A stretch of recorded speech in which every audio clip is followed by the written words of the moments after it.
Can you believe it? We have done it. We have made it to 30 episodes of Sip Tea with Me together. I mean, most podcasts don't even make it past 7, but here we are, still sipping, still spilling, still rising. And in this milestone episode, we are celebrating everything: the wins, the whoops, the chaos, and the confidence that only comes from trusting in the unknown. Plus, I'll share how Sip Tea with Me has opened doors, really connected me to people. It's kept me in touch with my Gramma Pansy's wisdom and become a legacy of storytelling and, of course, love. So grab your tea, because episode 30 is all about turning oops into alchemy, and it is coming in hot. Welcome to Sip Tea with Me. I'm your host, Lisa Schoenthal. Think of me as that fun and inspirational auntie or sister you always wish you'd had. This is the space where we hang out, brew up meaningful conversations about health, wealth, relationships, and travel, because life is too short not to live with purpose, passion, and abundance. If you're ready to chase your dreams, find your balance, and make a massive impact, you're at the right table. I'll be sharing real stories, life hacks, and epic wisdom to keep you mindful, energized, and connected. It's all about inspiring and empowering you. So grab your favorite cuppa as we spill the tea on how to create a life that's transformational, empowering, and authentically you, 100%. Let's drink to that and get started.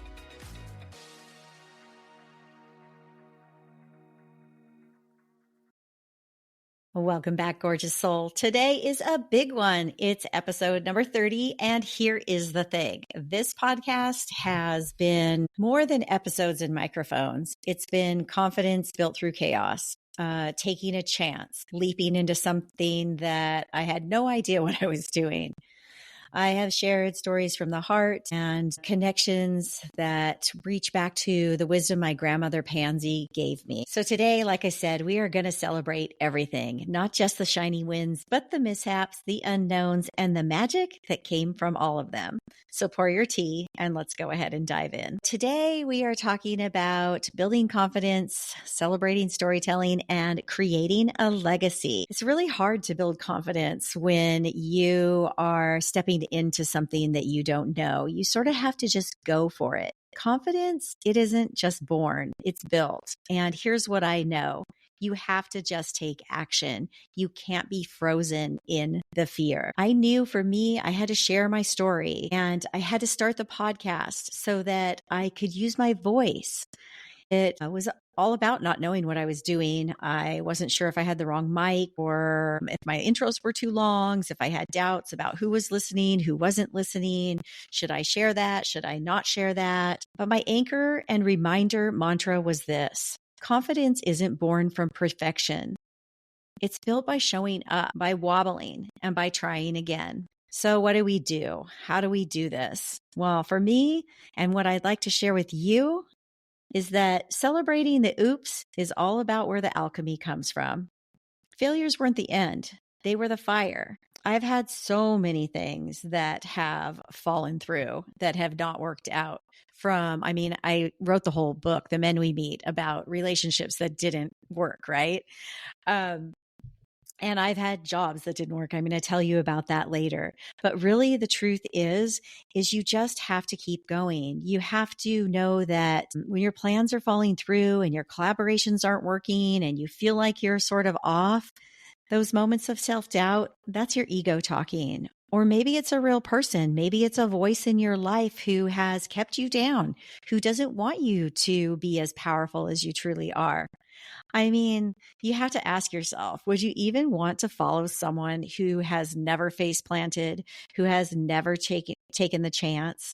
Definitely not. That would be a complete disaster to follow someone who hasn't done what you're dreaming of doing. So just remember that every stumble became raw material for my glow up, And it can for yours too. This sip tea legacy that I created, it came from my heart. It came from my Grandma Pansy's wisdom. The podcast for me was a magic key, and it opened the doors. It sparked conversations. It brought in collaborations, allowed me to dig deeper into myself and what I wanted to do to serve you, my listeners. It keeps me connected through the heart with my grandmother Pansy's wisdom. This storytelling, this generational wisdom that comes from our elders, yet also comes from me, from my nieces and nephews, and from the younger people in my life, from my mom, from my aunties, from my sister. This storytelling over tea about love is how we really learn to sink in, how we use each other's experiences to grow and transform. I remind myself all the time, this isn't just a podcast.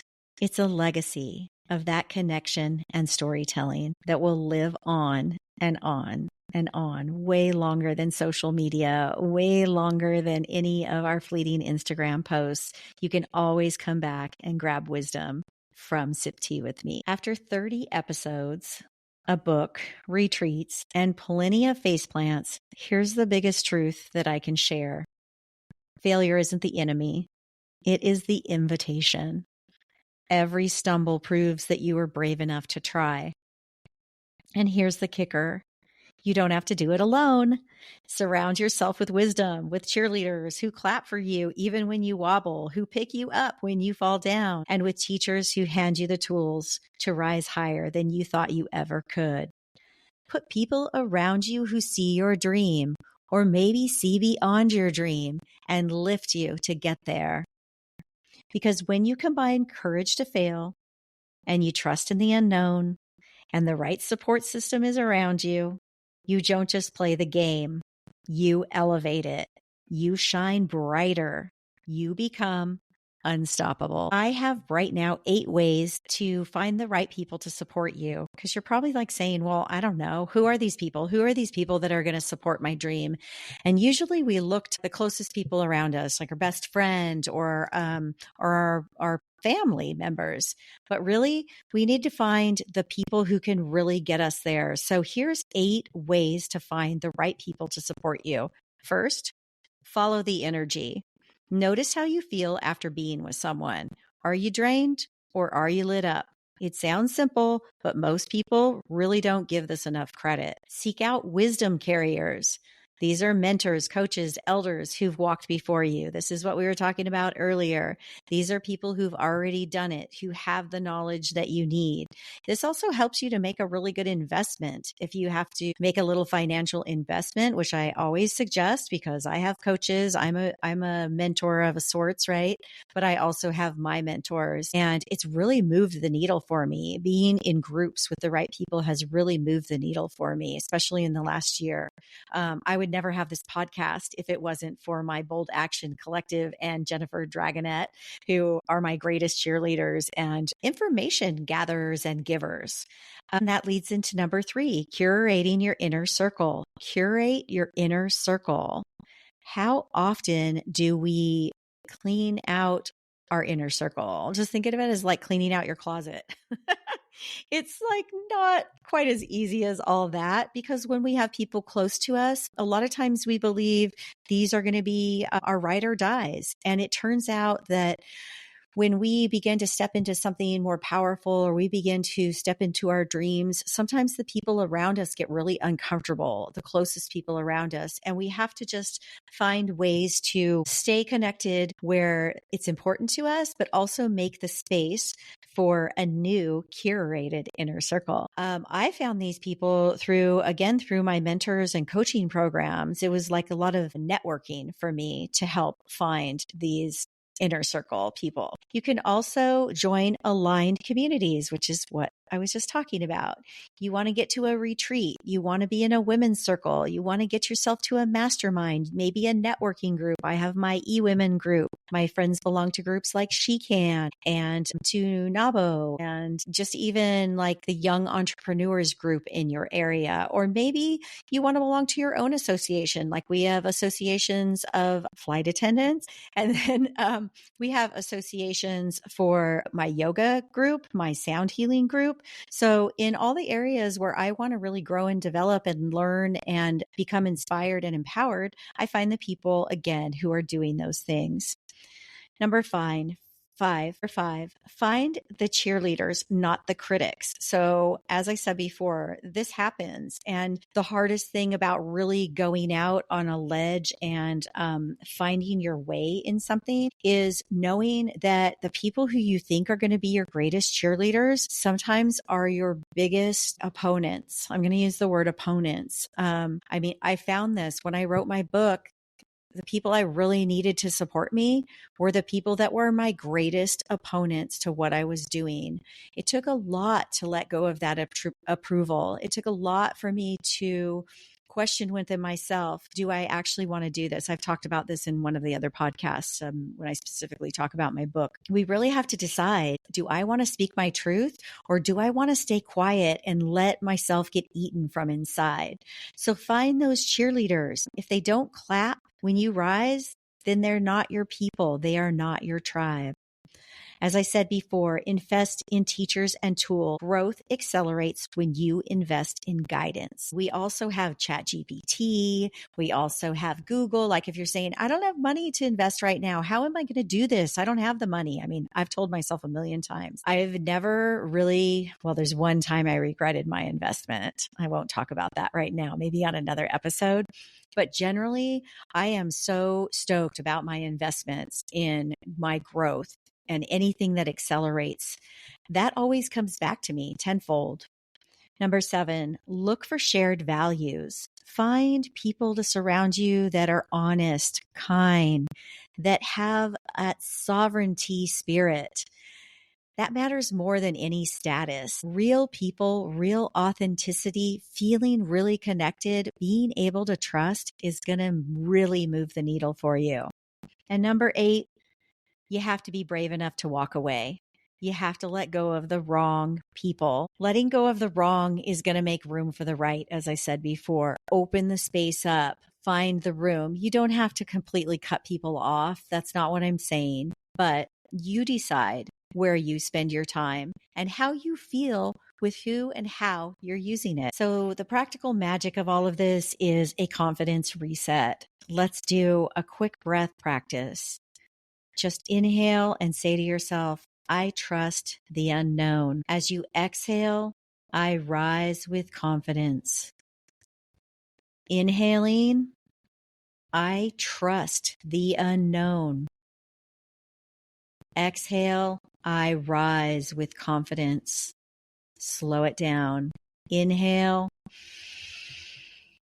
I trust the unknown. Exhale, I rise with confidence. Some journal prompts, because I couldn't go a week without some journal prompts. The first one is, what failure in my life actually gave me wisdom or redirection? What failure in my life actually gave me wisdom or redirection? Oh my gosh, I have so many, I couldn't even begin, but a lot of them you'll hear. A lot of them you hear in my episodes. So just go ahead and be honest with yourself. Let it flow. Where can I let the unknown feel like a gift instead of a threat? Where can I let the unknown feel like a gift instead of a threat?